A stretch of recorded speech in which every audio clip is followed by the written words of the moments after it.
Ang kwentong ito ay hango sa totoong buhay. Karanasan ito ng tiyuhin ng kaibigan ko na itago na lang natin sa pangalang Nongnong. Taong 2000, Masbate.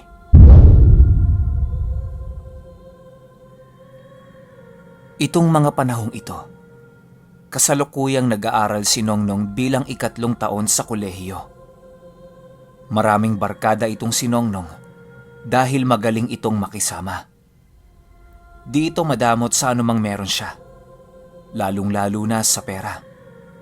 Basta sabihin mo kung hihingi ka ba o mangungutang ka. Ayaw na ayaw kasi nitong pinapaasa siya sa mga bagay-bagay. Maging tapat ka lang na kaibigan sa kanya, siguradong magkakasundo kayong dalawa. Meron itong 2 barkada na natatangi sa lahat niyang kakilala. Hindi lang basta kaibigan ang turing niya rito. Bagkusay, parang kapatid niya na ang mga yon. Naranasan na nilang kumain sa iisang plato, matulog sa iisang papag, at magtiis kapag may problema ang isa sa kanila. Itong 2 barkada niya ay kakaiba. Si Nongnong kasi ay mabait. Pero itong 2 ito, salungat sa pag-uugali niya. Hindi nga alam ng tito ko kung ba't siya napabarkada sa mga yon. Kahit papano, mabait naman ang 2 ito sa lubos na nakakakilala sa kanila. Medyo maangas lang talaga ang datingan. Lalo na kapag bago mo silang nakita o nakasama. Isang araw, nandoon sila sa paaralan. Nag-uusap ang mga ito sa paparating na Pasko nang biglang may dumaang babae sa harapan nila. Biglang napatahimik itong isa niyang kaibigan na animoy may tinitingnan. Pagkatingin ni Nongnong dito, parang nanggigigil yon habang tinitingnan ng malagkit yung babaeng dumaan. Tinapik niya ito at nagwika ng, "Hoy! Ikaw talaga!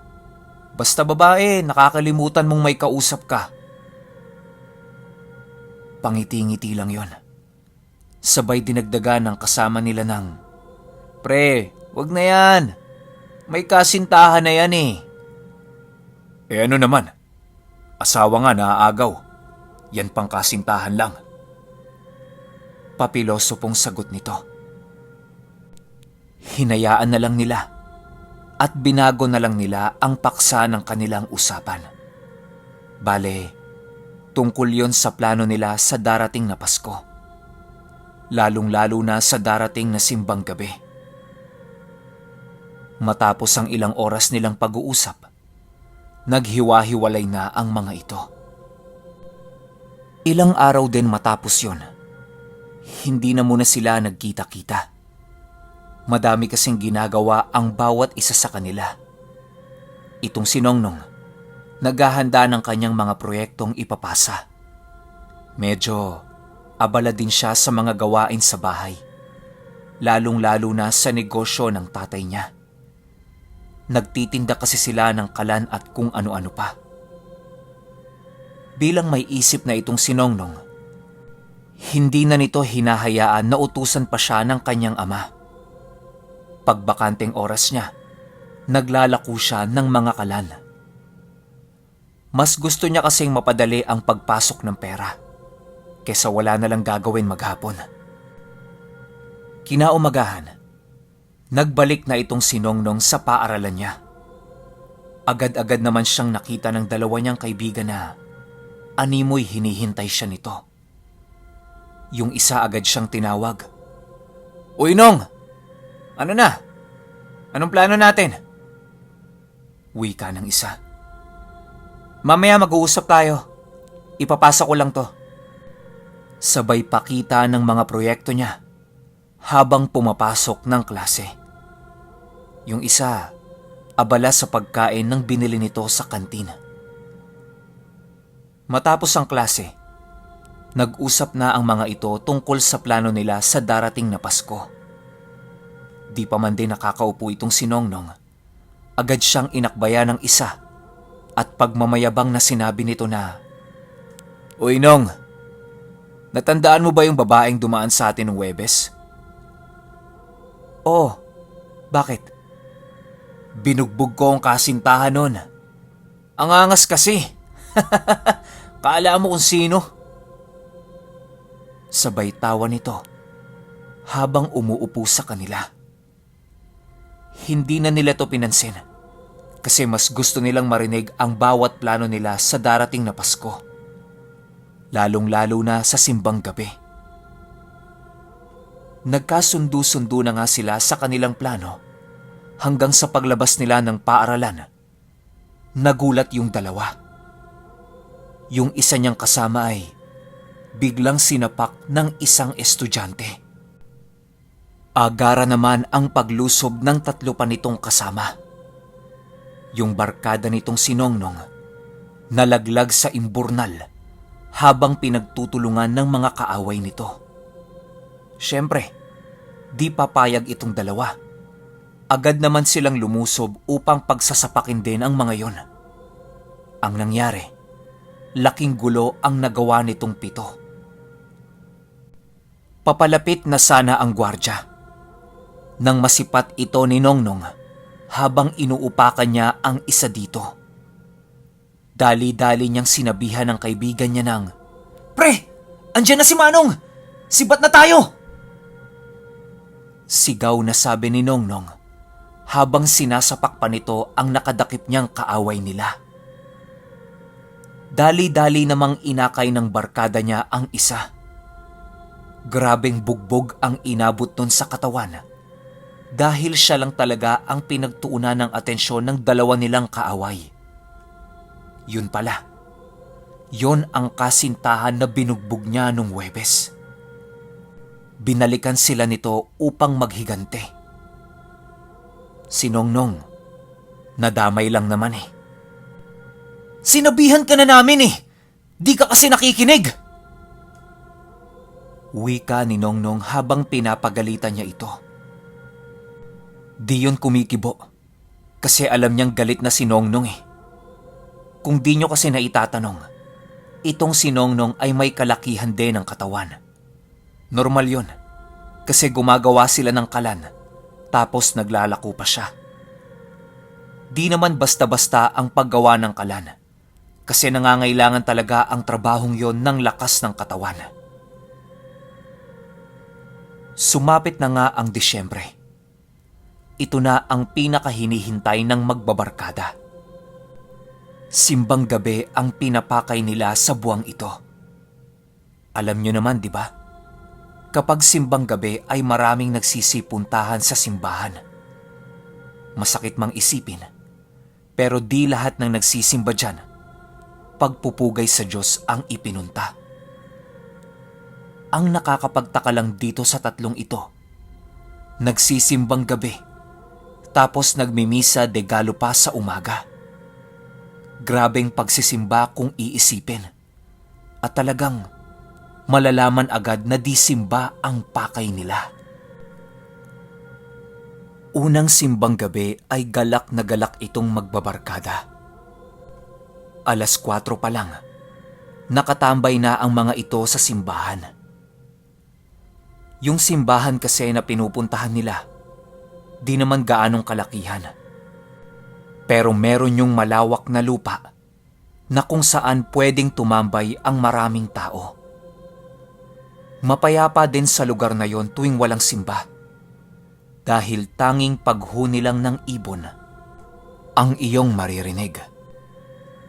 At ang makikita mo lang naman sa paligid ay mga santong nakatirik at mga damong hindi gaanong kataasan.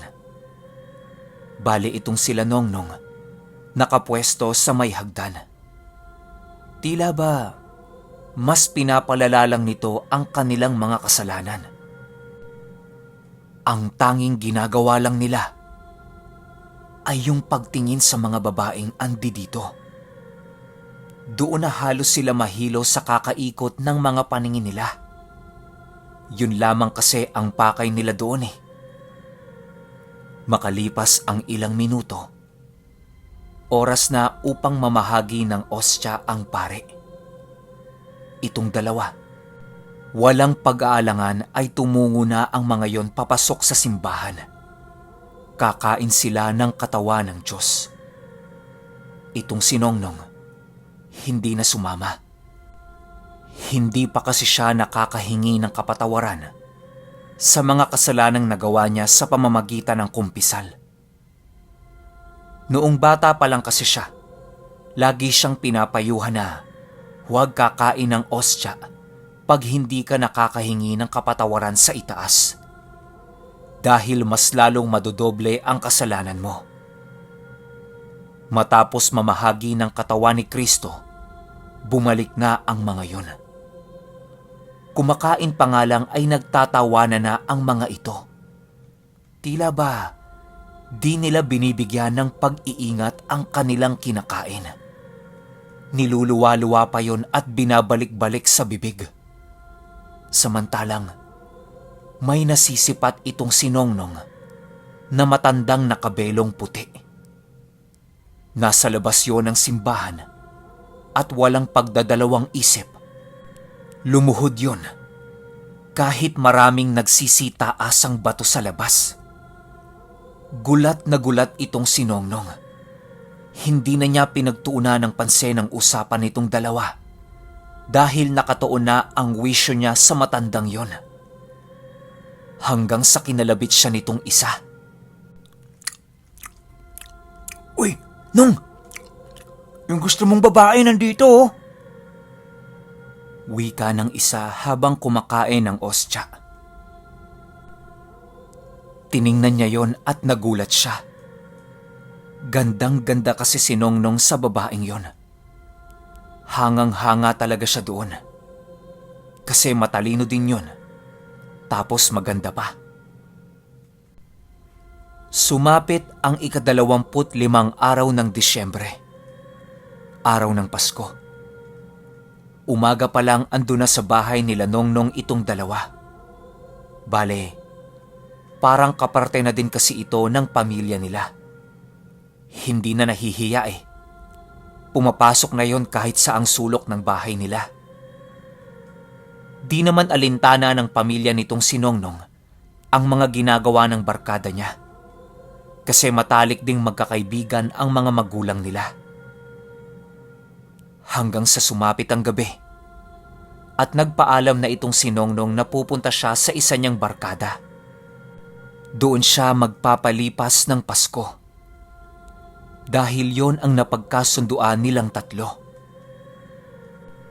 Pagpunta doon ni Nongnong, agad naman siyang sinalubong ng dalawa. Maligayang Pasko, Nong! Bati ng dalawa sa kanya. Maligayang Pasko din, pre. May makakain ba tayo dyan? Bati niya pabalik habang inaakbayan niya ang mga ito. Oo naman, madami, sabi ng isa. Pagkapasok nila ay gulat na gulat itong si Nongnong. Dahil yung bahay ng barkada niya ay napakaraming alak. Halos bumahana dahil sa dami. Animoy, hindi yon pang isang araw lang. Napakarami ding mga bisita at pagkain. Kaya ang ginawa nila, nag-inuman sila magdamag habang kumakanta. May nirentahan kasi silang videoke. Grabing saya ng mga ito hanggang matapos ang Paskong yon. Yun bang hindi talaga nila makakalimutan na pangyayari yon sa buhay nila. Sumapit ang 31 araw ng Disyembre. Bagong taon. 12:00 ng umaga ang misa sa kanila. Pagpupugay yon sa may likha at pasasalamat para sa susunod na taon.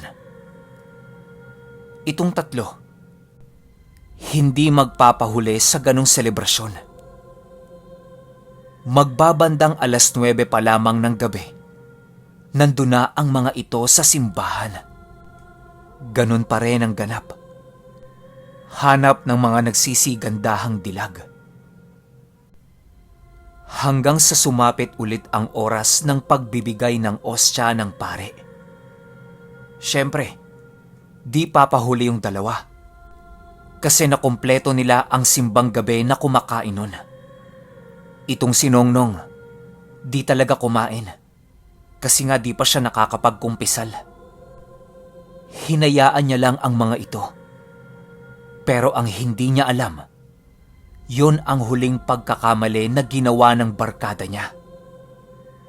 Pasensya na kayo. Di ko na binigyan ng pangalan ng mga ito. Sa kadahilanang pumanaw na sila. Paglapit ng dalawa sa kanya, gulat na gulat itong si Nongnong. Yung ostya, imbis na nasa bibig nila yon, at nagdadasal sila ng taimtim, ay hawak-hawak nila ito. Hindi nila yon kinain, bagkus ay hinawakan lang. Wika ng isa dito na papalapit sa kanya.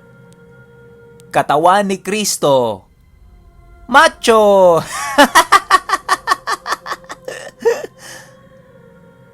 Sabay hagalpakan ng dalawa. Ginawa din yun ng isa habang nagbibiroan ng dalawa. Matapos nun, animoy ginawa nila itong barya at itinatapon pataas habang sinasalo. Natatakot na itong si Nongnong sa mga pinaggagawa ng mga yon. Pre, wag naman kayo magbiro ng ganyan. Hindi maganda yan eh. Habang takot nitong tinig, itong dalawa, tumatawa lang. Animoy hindi naniniwala. Habang papaalis sila ng simbahan, matapos ang selebrasyon, may nakita itong si Nongnong sa may puno di kalayuan sa simbahan. Paglalarawan niya dito, nakasuot yon ng belong itim, nakayuko, at merong daladalang itim na kandila. Kapansin-pansin din ang apoy ng nasa kandila. Dahil di umano'y, kulay itim din yun. Makalipas ang ilang araw, napansin itong si Nongnong na di na niya nakikita ang dalawa niyang barkada. Pagpunta niya sa bahay ng mga ito, laking gulat na lamang niya na meron pala yung iniindang sakit. Ilang ospital na ang pinuntahan ng mga yon, pero walang nagkukumpirmang doktor sa kanila kung ano ang mga sakit nila. Yung negosyo ng mga pamilya nila, animoy unti-unting naglalaho. Maliban pa dito, ang biglaang pagkulubot ng balat ng mga magulang nila. Biglang binalot ng napakaitim na aura ang bahay nitong dalawa. Alam nyo bang, simpleng sakit ng ulo lang ang pinag-ugatan ng lahat. Yung dalawa niyang barkada, sa kasamaang palad ay binawian ng buhay. At ilang araw matapos yun, pumanaw rin ang kani-kanilang mga magulang. Ayon sa isang manggagamot, sumpayo ng langit sa mga ginawa nilang di kaaya-aya nung nabubuhay pa sila. Alam ni Nongnong ang dahilan, at yon ay ang paglalaro sa pagkain na nabasbasa ng kataas-taasan.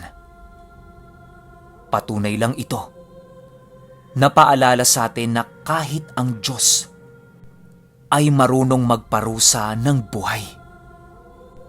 Lalong-lalo na kung paglalaroan nyo yung ostya na merong basbas ng simbahan at kumakatawan ito sa katawan ni Kristo.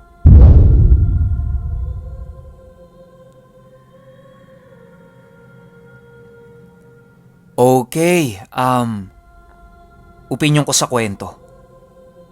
Grabe, nakakakilabot tong kwento na to.